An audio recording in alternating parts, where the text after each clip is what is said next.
So one of the things I enjoy talking to people about is being an advocate for yourself, or what you could also refer to as being a friend to yourself. We talk a lot about being a friend to others, and we talk a lot about encouraging others. But I don't believe that we speak enough about the importance of being an advocate to yourself and a friend to yourself. And so that's what I want to talk to you about with this. First of all, y'all have a copy of what I'm talking about, the main points. So one of the things is not allowing your past to dictate your future, which is what I was referring to when I shared about my brothers earlier. So I feel like with my brothers, because of our childhood, that's what led them to become incarcerated. And so you don't want your past to dictate your future. And the thing is, what's encouraging is regardless of where you are right now in your life, even if you still have stuff going on, it doesn't have to dictate your future. You can restart or set the reset button at any time. They always say it's a new day. You can start again. And so regardless of what's happened in your past or even what's happening now, you can change. You can change the path that you're on. You can change the path that your past would have dictated for you if you'll just advocate for yourself and be a friend to yourself. And these are some main points. First of all, forgiveness. I know for me and some of my friends, forgiveness is a hard subject because some of us have been really hurt. And something I hear quite often is something to the effect of, I'm not going to forgive them. They don't deserve it. I'm going to be angry. It's all about the other person. They don't deserve the forgiveness, right? But what people forget or maybe don't realize, forgiveness is not for that person. Forgiveness is for you. So if you have someone who's wronged you, if you have someone who's hurt you, you're not forgiving them as a gift to them. You're forgiving them as a gift to yourself. Because when you're able to forgive them, you can let that hurt go. You can let that pain go. Like when I shared earlier about the abuse from my stepfather, I was able to forgive him back when I was in my 20s.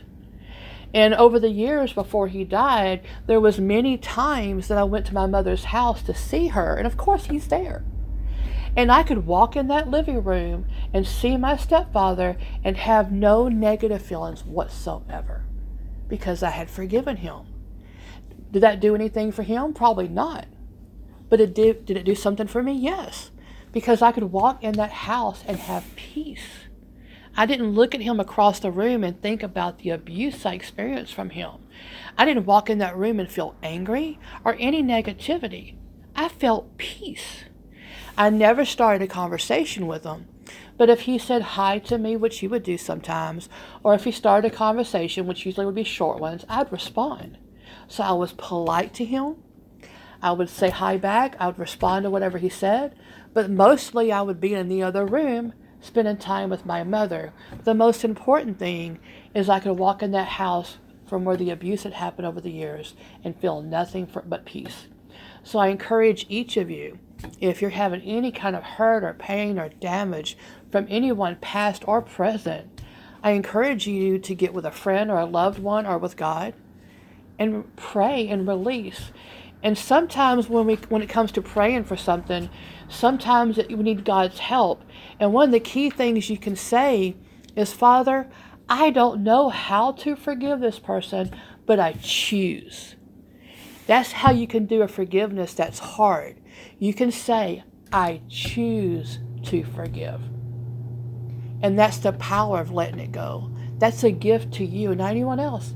Well, I say not anyone else. Actually, it's a gift to others because you won't take that hurt or pain out on others because you let it go. Like if you need to forgive an ex, that will heal you and help you to be better and healthier in your next relationship. So actually, it does help others. So it's a gift to you to be set free. Also, acceptance of self. Some of us, I've at times have had things that I've been, had to forgive myself for, things I didn't do better for myself. You have to forgive yourself. Again, it's a gift. Also, it's important to choose whose opinions you receive. Just because there's people in your life, whether it's family, children, relatives, friends, coworkers, just because they have an opinion doesn't mean you have to value the opinion. One of the things I learned years ago was to choose whose opinions I receive and value. And in my mind, I have a mental list. And basically, the people on my mental list are people in my world, like April, that I know they love me, they care about me, and they have my best interest at heart. And if you're one of those people, I highly value your opinion. I highly value whatever you have to say to me. And if you're someone that judges me, that thinks negatively of me, or wants to be mean to me, then you can say whatever you want, express whatever opinion you have. But guess what? When I walk away, I'm going to disregard it. I didn't always do that. I had to learn that. A lot of times we get trapped in receiving and letting into us, our heart and our emotions, our mind and our thoughts. We let in any single opinion that is expressed. So if we were to start a conversation and some of y'all started saying hateful things to me, I don't have to receive it just because you said it. That's your prerogative to say what you want to say. But for me and myself, I'm going to choose whether to value that opinion or to disregard it. And that's really what it boils down to. When there's people expressing opinions to you, you either value it or you disregard it and move on. Also have faith in yourself and in your dreams and your goals. You know, it's so easy to believe in the ones we love, like your mother and daughter. So I'm sure that you have faith in her. I'm sure you have faith in her. But do you have faith in yourself? It's so easy, like with friends and family, to encourage each other. Yeah, go to college. Yeah, go apply for that job. Yeah, go do this or that. I believe in you. But how often can we sit by ourselves and alone and say, I believe in me. I know I can do this. I want to go to school, or I want to do this or that. I want to learn a new hobby or a new skill. I believe I can do it. Encourage yourself. Like I said earlier, we talk about encouraging each other, but that's not the only encouragement. We need to encourage ourselves. You need to be a friend to yourself.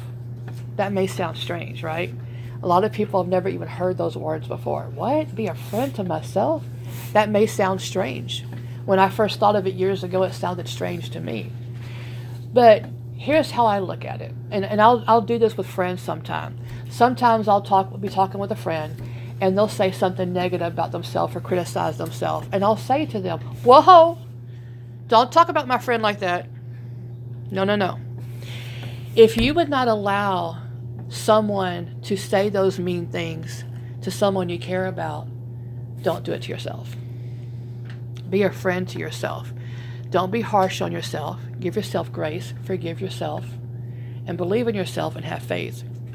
Also, one of my favorite quotes, care about yourself enough to give care to the people you choose to spend time with in your life. Just because you're related to someone, just because you're neighbors with someone or work with someone, doesn't mean you have to spend time with that person more than you want to. Choose who you spend time with, because everyone you spend time with affects you, positively or negatively. Some affect you neutrally. Everyone around you falls into one of three categories. They're a positive influence on you, they're a negative influence, or they're neutral. They don't affect you either way. If they're neutral, that's fine. It doesn't really matter. If they're positive, that's great. Spend more time with them. But if they're negative, you don't have to spend a lot of time with that person. Just because, like I said, just because they're a relative or a neighbor or someone you work with, you can choose who you spend time with, because that's part of being a friend to yourself. And like I said, have faith in yourself. Here's a quote. This is actually by the founder of Facebook. He said, "The biggest risk is not taking any risk.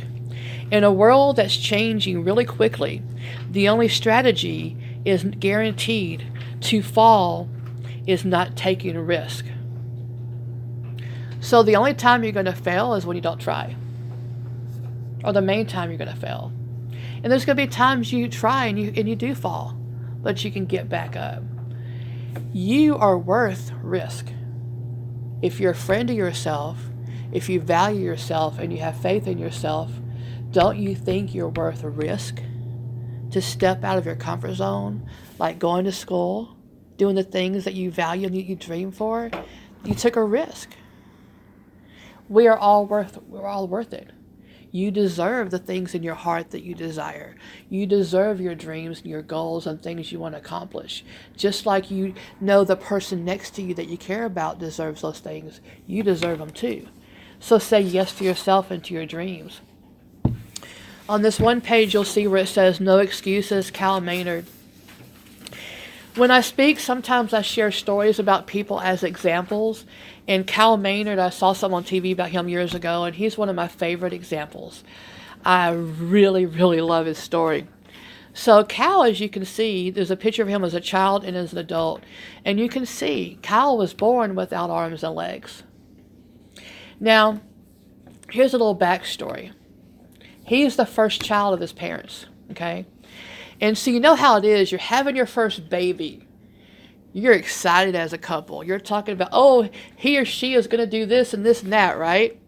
So his dad, oh, we're having a boy. He's going to play football. That's what his father wanted, was him to play football. Not knowing yet he wasn't going to have arms and legs. Cal is born, doesn't have arms and legs. Now, Cal's parents had two choices. Like any parent who has a child that's born with any kind of disabilities. The first, which is the most obvious, is you can coddle them. Poor child. They're not going to be able to do much. We're going to have to do everything for them. Or you can go with the second and less obvious choice, which is we're going to find ways to empower him. We're going to find ways to help him do things for himself. And so his dad said to his wife, that's what we're going to do. We're going to teach him. So he learned as a child how to feed himself and how to do things for himself. And you remember how Dad was hoping they were going to have a boy that played football? He went out for football. He didn't do really well. Didn't really make touchdowns. But he played for a few years. What Kyle really wanted to do was become a wrestler. He spent years playing football. Didn't really do well, but he was out there. He ended up being in the Pro Wrestling Hall of Fame. He is a pro wrestler. He's also a motivational speaker and travels the world. And the No Excuses in quotes, that's the name of a book he wrote. He wrote a book called No Excuses. And I think he has a right to speak because he had no excuses. And there's others. I follow a couple other people on Facebook, guys that were born without arms and legs, that travel around and do all kinds of things. So my point in this is if that didn't hinder him, what do you have as an obstacle that could hinder you? I mean, you can do anything you set your mind to. You deserve it. A lot of times we don't realize we deserve it. We deserve to go for our dreams, our goals. We deserve to have the things that make us happy. This is a quote by an author named John Maxwell. John Maxwell wrote a book, and I read it many years ago. The book that I read by him is called Failing Forward. We're all going to have failures. There's always going to be times that we try something. Like Thomas Edison, he tried like 10,000 times to create the light bulb. Can you imagine failing at an invention thousands of times and not giving up? We have light bulbs. You're going to fail. So that's part of life. No one goes through life without failing at something somewhere, right? But the point is when you have a failure, again, it goes to two options. One is the obvious. You fall on your face, you give up, and you walk away. The other is, like his book is titled, Failing Forward. Allow that failure to propel you and help you to grow and move forward and keep on trying. And his quote here, your attitude toward failure determines your altitude after failure. So basically how you look at failure, your perspective, determines where you go from there, if you're going to go forward or fall back. So it's all about your choice and how you look at it. We talk about the gifts to yourself. I want to share the best gift that you can give other people. Pure acceptance. Pure acceptance. There's different compliments that friends have given me over years that mean the most. And it's not the compliments of, Mary, I love your top, or your hair looks great. Those are the compliments that mean the most. What means the most is I've had friends say, I can be myself with you. I can talk to you and tell you anything and you won't judge me. And one of my favorite ones years ago is one of my friends said, our friendship has helped me with God. Because I realized if Mary doesn't judge me and she loves me no matter how much I mess up, how much more does God? And so that's the best gift. You know, sometimes we don't know how to help each other. Like y'all started this group, which is really awesome, right? The absolute best gift that you can give each other in this room and anybody else outside this building is acceptance. That if you spend time together, that each of you know you don't have to be guarded. Do I need to watch what I say? If I talk about this or share this personal thing, are they going to think bad of me? Am I going to sound stupid? Are they going to think I'm a horrible person? Right? But if you can spend time with someone, everyone should have at least one person. Fortunately, I have a few more than one for me. We all should have people that we can spend time with and feel 100% acceptance. I don't need to watch what I say or how I say it. Like when I would talk with April, we lost touch for many, many years. But guess what? And this is only, my second time to see you in the last few years since we reconnected. It's only my second time. I believe that if I spent a day with April, that I could talk freely with her. I wouldn't worry about what I said or how I acted. I feel relaxed and safe. She's a safe place. We need to be a safe place for each other. And if you can give that, you've given each other and other people outside in the world the absolute best gift. Because when you have pure acceptance, that's when you can help each other overcome obstacles. You can help each other feel encouraged toward dreams and do all the things that you really want to do. Now you have a page where you see a guy named Xander, age 16. He's actually in his 20s now and in a very successful career. He's an amazing guy.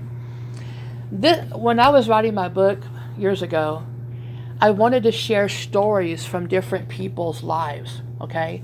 Some of them, I just talked to the friend and say, hey, can I write about you in this book and share this about you? And they said, sure. And some of the friends I said, would you write something? Would you write your story or something about yourself and then email it to me? And that's what Xander did. He actually typed up things about himself that was several pages. And I put the whole thing in my book to share his story. And this is just one part. And the reason I asked for all those different stories is I was trying to create something in my book that any reader would connect with someone or some story. He was 16 when he wrote that for me years ago. And this right here on this page is my favorite part of what he wrote. And to me, it's so impressive for a 16-year-old person to have this insightfulness as he did. He said, the message I want to leave people is how to stop striving to be the best, the smartest, or the richest. Because if we fail at our goal, we become consumed by that depression, or our depression. Instead, we need to strive toward becoming the best version of ourselves and encourage others to do the same. So it's not about being the best at something. It's not a competition. It's not about being smarter or better than the person next to you. It's about being the best you. Be the best person that you are. Be true to yourself. Believe in yourself. Be a friend to yourself. And be the best version of your own self. Don't worry about the person to your left or your right. Who are you meant to be? And then lastly, I want to share with you my favorite quote. And I printed it out. Oh, actually, I forgot to give you that one. This is my absolute, of all the quotes in the world, and I have some quotes I've written myself, but this is my absolute favorite quote, and April's about to hand it to you. This is titled, Our Deepest Fear. And I want you to listen to, actually, if you don't mind, would you close your eyes and just listen? And you're going to have a copy in a minute. I want you to hear the words and really, really receive the message. So if you'll just close your eyes and listen, and then you're going to have a copy from April. So here's the message.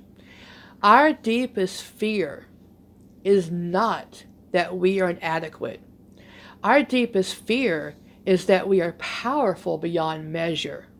It is our light, not our darkness, that most frightens us. We ask ourselves, who am I to be brilliant, gorgeous, talented, fabulous? Actually, who are you not to be? You are a child of God. Your playing small does not serve the world. There's nothing enlightened about shrinking so that other people won't feel insecure around you. We are meant to shine as children do. We were born to make manifest the glory of God that is within us. It is not just in some of us, it is in everyone. And as we let our own light shine, we unconsciously give other people permission to do the same. As we're liberated from our own fear, our presence automatically liberates others. Y'all can open your eyes. So think about that. When you yourself go after your goals, your dreams, when you yourself do things for you, you are a shining example, like with having children. When you go for your goals and dreams, are you not setting the example that your children can do the same? When you go for your goals and dreams, are you not telling your family members and your friends and people around you that they can too? So don't be afraid of being able to be powerful and amazing. That's what we're called to be. God created us in His own image. So go for the things you want to go for. Be powerful, be amazing. And you have no idea how much you'll encourage other people by doing the things that you want to do. That's it. Do you have any questions or comments?